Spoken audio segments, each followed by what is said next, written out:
दिसंबर को हम लोग को सुबह में सूचना मिली थी भरगामा में कि एक व्यक्ति जो उपेंद्र हेम्ब्रम है, पिता का नाम सुखाय हेम्ब्रम है, संथाल टोला भरगामा के रहने वाले, इनका डेड बॉडी खेत में मिला था।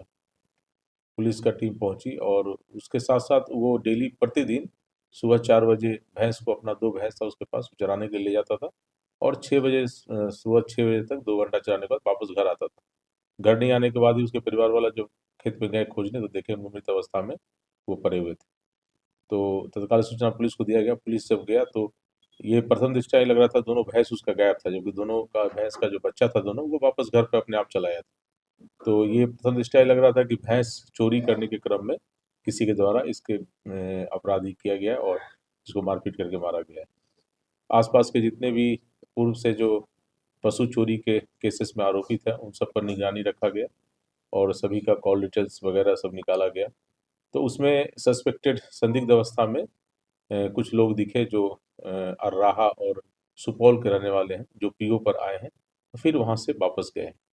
उनके विरुद्ध कल अरेस्टिंग किया गया। उनकी अरेस्टिंग करने के बाद उनके द्वारा स्वीकार किया गया कि उनके द्वारा ही वहाँ जाकर और जो लोकल वहाँ जो स्थानीय अपराधी है उसके द्वारा सूचना देने पर वो वहाँ आए और वहाँ पर आके और उसका दोनों भैंस चोरी के क्रम में जब उसने विरोध किया तो उसको लाठी डंडा से मारपीट करके मार दिया और दोनों भैंस को लेकर और 407 पे लाद के वहाँ से और ये आरएस थाना में चंद्रदेई हाट, उस हाट में जाके उसके द्वारा बेच दिया गया है।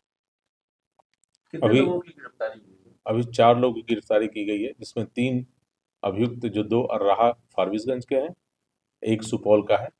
तीनों एक्यूज जो था वो पीओ पर था जो मारने में शामिल है। साथ ही साथ एक एक्यूज जो वहाँ से भैंस को लेके और चंद्रदेई हाट तक लाया है बेचने के लिए, उसकी भी गिरफ्तारी की गई है। अभी 2 अपराध कर्मी जो लोकल थे, जो स्थानीय थे, जिन्होंने इनको लाइन अप किया था, उसकी भी बहुत जल्द गिरफ्तारी की जाएगी। साथ ही साथ देखा गया है कि जो इसके पहले भी घटना हुई थी, नरपतगंज में भी एक भैंस चोरी के क्रम में मर्डर कर दिया गया था।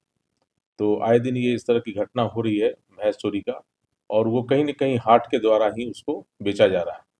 तो हाट का हम लोग ने रजिस्टर वगैरह चेक किया है, जिसका रख-रखाव सही तरीके से नहीं किया जा रहा है।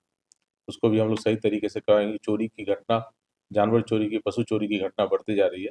उसको अंकुश लगाने के लिए जितने भी हाट हैं जो जिला में लगते हैं, सभी हाट पे हम लोग सर्विलांस करने का प्रयास कर रहे हैं अब से, और जो भी भैंस की खरीद-बिक्री होती है, उसका प्रॉपर आइडेंटिफिकेशन के साथ खरीदने वाले और बेचने वाले, दोनों को पहचान पत्र प्रॉपर रहना चाहिए।